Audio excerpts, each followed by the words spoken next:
अस्सलाम वालेकुम, मैं डॉक्टर आयशा अब्बास। मैं एक जनरल फिजिशियन भी हूँ और न्यूट्रिशनिस्ट भी। ईद के दौरान मैदे के मसाइल से कैसे बचा जा सकता है, आज हम इसके बारे में बात करेंगे। ईद के दौरान जो हमारे पास पेशेंट्स होते हैं उनकी परसेंटेज जो होती है वो स्टमक प्रॉब्लम्स और मैदे के मसाइल के लिए बहुत ज्यादा बढ़ जाती है। लेकिन इसमें कुछ प्रॉब्लम्स खवातीन की वजह से भी बहुत ज्यादा होती हैं, उनके ऊपर काम का वर्कलोड बहुत ज्यादा बढ़ जाता है और गोश्त को संभालना, फैमिली को संभालना, और इसमें कुछ ऐसी मिसहैंडलिंग हो जाती है जिसकी वजह से प्रॉब्लम्स होते हैं। सबसे पहले तो आपने अभी से जो आपके पास टाइम है उसमें अपने फ्रिज की और फ्रीजर की सर्विस बहुत अच्छे तरीके से करवा लीजिए। बैक्टीरिया की जो ग्रोथ होती है वो बिटवीन 40 to 140 डिग्री फ़ारेनहाइट होती है, तो आपने जो कूलिंग का टेम्परेचर रखना है वो लो देन 40 डिग्री फ़ारेनहाइट रखना है। इंपॉर्टेंट बात यह है कि आप एप्पल साइडर विनेगर और बेकिंग सोडा का अच्छा सा मिक्सचर बना के और उसको बहुत अच्छे तरीके से फ्रिज और फ्रीजर में स्प्रे कर लीजिए, उससे आपके सारे स्लैब साफ हो जाएंगे। जो इम्पोर्टेंट टारगेट आपके पास होना चाहिए वो हैंडलिंग का होना चाहिए। उसमें आपके जो कटिंग स्लैब्स हों वो साफ सुथरे हों, छुरियां साफ सुथरी हों, आपने अंडों को, चिकन, पोल्ट्री को, गोश्त को, सबको सेपरेट रखना है। जिस वक्त गोश्त आपके घर में आने लगे उसी वक्त आप अच्छी सी कैंडल्स जला के उसका इस्तेमाल करें, तो वो जो स्मेल जिससे हम बहुत परेशान होते हैं वो भी नहीं होगी। एक और इम्पॉर्टेंट बात आपने जहन में रखनी है कि आप फ्रिज के अंदर थोड़ा सा ओट सीरियल भी रख सकते हैं, थोड़ा सा चारकोल भी रख सकते हैं, उससे भी आपको ये प्रॉब्लम नहीं होगी और आपको स्मेल नहीं आएगी।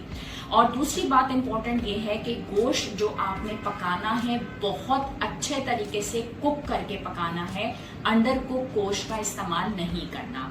और जो आपने पका के रेफ्रिजरेटर के अंदर गोश्त रखा हुआ है उसको भी 2 घंटे के अंदर अंदर या फिर आपने 2 दिन के अंदर अंदर खा लेना है, बहुत ज्यादा देर तक नहीं रखना। जो टेबल के ऊपर रखा गया वो तो आप कम से कम 2 घंटे से ज्यादा बाहर नहीं रखें और खा लें। और दूसरी बात यह है कि जो आपने फ्रिज या फ्रीजर से अपना गोश्त निकालना है इसको बहुत तरीके से साफ सुथरा करके कुक करके खाना है। नगेट्स या कबाब अगर आपने फ्रीज करके फ्रिज में या रेफ्रिजरेटर में रखेंगे या फ्रीजर में रखेंगे, महीने डेढ़ के अंदर अंदर आप उसको इस्तेमाल कर लीजिए। बहुत ज्यादा टाइम ड्यूरेशन के लिए उनको फ्रीज करके नहीं रखें। फ्रूट्स, वेजिटेबल्स, अंडे, चिकन सब सेपरेट होने चाहिए ताकि आपको एब्डोमिनल पेन या फूड पॉइजनिंग की शिकायत ना हो। ज्यादातर इसमें वॉमिटिंग होती है, डायरिया होती है, दर्द होता है, तो कुछ अरसे के लिए, कुछ घंटे के लिए आप खाना पीना छोड़ दीजिए।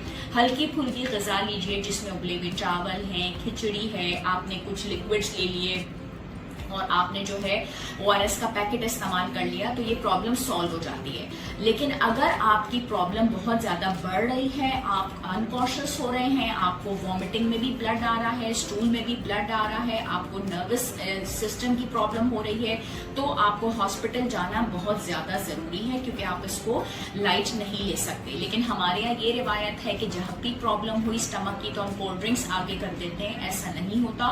कोल्ड ड्रिंक्स के इस्तेमाल से मजीद आपकी प्रॉब्लम बढ़ सकती है और कैफीन का इस्तेमाल करने से जिस्म का पानी मजीद निकल जाता है। तो इन चीजों का ध्यान आपने बहुत ज्यादा करना है। दूसरी बात यह है कि अगर आप अंडर कुक्ड फूड इस्तेमाल करते हैं तो उसके अंदर होता है बोट्यूलिज्म टॉक्सिन, जिसकी वजह से आपको क्लॉस्ट्रीडियम बोट्यूलिज्म अगर अटैक करता है और हमला अगर हो जाता है तो ये प्रॉब्लम एक जानलेवा प्रॉब्लम भी साबित हो सकती है। तो अगर आपने कैन फूड इस्तेमाल किया है या अंडर कुक मीट का इस्तेमाल किया है तो ये ना कीजिएगा, बहुत थरली कुक करके खाने का इस्तेमाल कीजिएगा।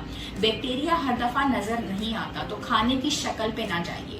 हो सकता है कि स्मेल से पता चले, हो सकता है शक्ल से पता चले और हो सकता है कभी भी पता ना चले, तो रिस्क ना लें। बहुत अच्छे तरीके से पका के खाइए और फ्रीज किया हुआ खाना भी थो करके सही तरीके से कुक करके खाइए, तो आप इन प्रॉब्लम से बच सकेंगे। आपको एब्डोमिनल पेन की शिकायत नहीं होगी और गोश्त देख के बहुत ज्यादा क्रेजी होने की जरूरत नहीं है। सिर्फ गोश्त के बहुत ज्यादा इस्तेमाल से भी आपको एब्डोमिनल पेन हो सकता है और पेट में बहुत शदीद तकलीफ हो सकती है। जो लोग मुझसे राब्ता करना चाहते हैं, मैं सैटरडे मंडे 3 से 5 बजे, जुमेरात 6 से 8 बजे फर्स्ट फ्लोर प्लाजा मॉल 2 तलवार क्लिफ्टन पे होती हूँ। First come first, Tuesday, Wednesday, Friday 4 से 6 बजे अल खलीज टावर्स कमरा नंबर 401 में होती हूँ, फर्स्ट कम फर्स्ट। उसके अलावा ऑनलाइन भी मुझसे अपॉइंटमेंट ली जा सकती है, नंबर स्क्रीन पे डिस्प्ले हो रहे हैं। शुक्रिया एंड अल्लाह हाफिज।